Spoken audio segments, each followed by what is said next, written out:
आज हम बात करते हैं सस्टेनेबल डेवलपमेंट गोल्स के बारे में। तो सबसे पहले हमें पता होना चाहिए कि सस्टेनेबल डेवलपमेंट है क्या। तो सतत धारणीय विकास से तात्पर्य है कि ऐसा विकास जो हमें अपनी पुरानी पीढ़ी जो गुजर चुकी है उनसे हमें जो प्राकृतिक संसाधन मिले हैं जिनका हमारे द्वारा निर्माण करना असंभव है, उनका हमें इस प्रकार से उपयोग करना है ताकि आने वाली पीढ़ी जो है उनके लिए भी वो संसाधन बचे रहें।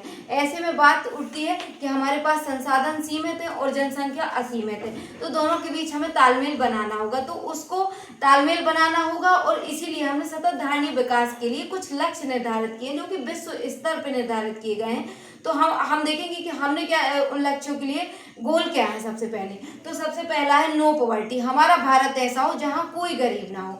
जब दूसरा है जीरो हंगर, हमारे भारत में जब कोई गरीब नहीं रहेगा तो वो भुखमरी भी नहीं रहेगी। तीसरा है गुड हेल्थ, जब आपके पास गरीबी नहीं रहेगी, अच्छा भुखमरी नहीं रहेगी तो आपके पास स्वाभाविक है कि अच्छा स्वास्थ्य रहेगा। चौथा है क्वालिटी एजुकेशन, जिसकी मैं हमेशा बात करती हूँ कि आज के टाइम पे एजुकेशन तो है बट आज की एजुकेशन क्वांटिटेटिव है, लेकिन हमें क्वालिटी एजुकेशन की ओर फोकस करना है जो आपके निजी लाइफ में जीवन में काम आ सके। पांचवा है जेंडर इक्वालिटी, जैसा हम जानते हैं हमारी सोसाइटी पैट्रियार्की सोसाइटी है, ऐसे में 49% संख्या वुमेन्स की और 51% पुरुष हैं। तो ऐसे में हमारे देश का विकास बिना महिलाओं के पार्टिसिपेशन के पॉसिबल नहीं है।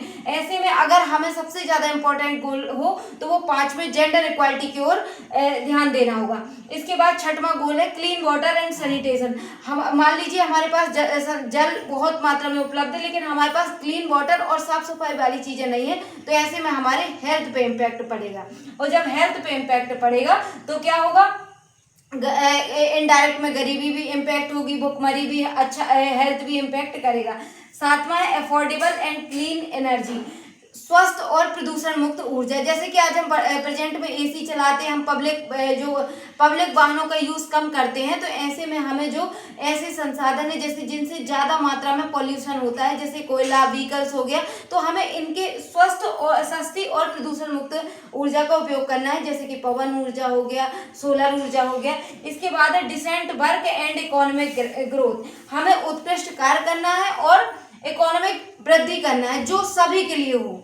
इसके बाद है इंडस्ट्री इनोवेशन एंड इंफ्रास्ट्रक्चर, हमें डेवलपमेंट तो करना है बट हमें इंडस्ट्री को प्रमोट करना है, साथ ही साथ हमें जो हमारी देश की इंडस्ट्री हो उसमें इनिशिएटिव नवाचार आ सके और जो हमारे जो ग्राउंड लेवल पे इंडस्ट्री वगैरह है उनको भी हम बुनियादी सुविधाएं उपलब्ध करा सकें। 10वां है रिड्यूस इनइक्वालिटी, हमें इनइक्वालिटीज को समाप्त करना है ताकि सभी लोग एक साथ एक प्लेटफॉर्म पे आके देश का विकास कर सके। 11वां गोल है सस्टेनेबल सिटीज एंड कम्युनिटीज, तो जैसा कि पहले हम इंडिया में सभी लोग गांव से टच रहते थे, विलेज से, आज के समय लोग माइग्रेट कर रहे हैं सिटीज की ओर। तो ऐसे में हमें ध्यान देना होगा कि जो हमारी सिटीज हैं वो सस्टेनेबल हो, उनका विकास ऐसे हो जो आने वाले समय के लिए भी क्लाइमेट चेंज जो जलवायु है उसके साथ इम्पैक्ट ना करे।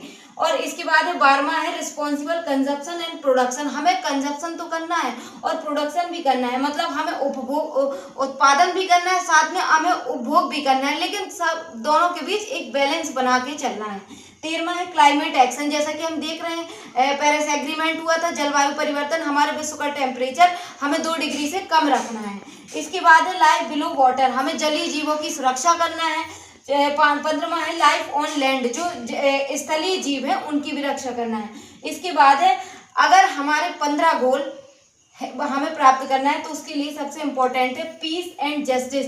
जब तक हमारी सोसाइटी में शांति, न्याय और सशक्त संस्थाएं नहीं होगी तब तक हम इन गोल्स को नहीं पा सकते हैं। तो हमें 16वां गोल कौन सा है, पीस एंड जस्टिस, शांति, न्याय और सशक्त संस्थाएं, जो संस्थाएं उन्हें अच्छे से रोल करना होगा। 7वां है पार्टनरशिप फॉर गोल्स, जो ये सभी गोल्स हैं ये एक संस्था या एक व्यक्ति के करने से नहीं होगा, इसमें हमें सभी का कोलैबोरेशन चाहिए होगा, तभी हम इन लक्ष्यों को पा सकते हैं। तो ऐसे में आप सभी को ये सब जो 17 गोल हैं एसडीजी के ये याद होने चाहिए और इनको हमें 2015 से 2030 तक इनका टारगेट है पाने का और हम 2026 में आने वाले हैं।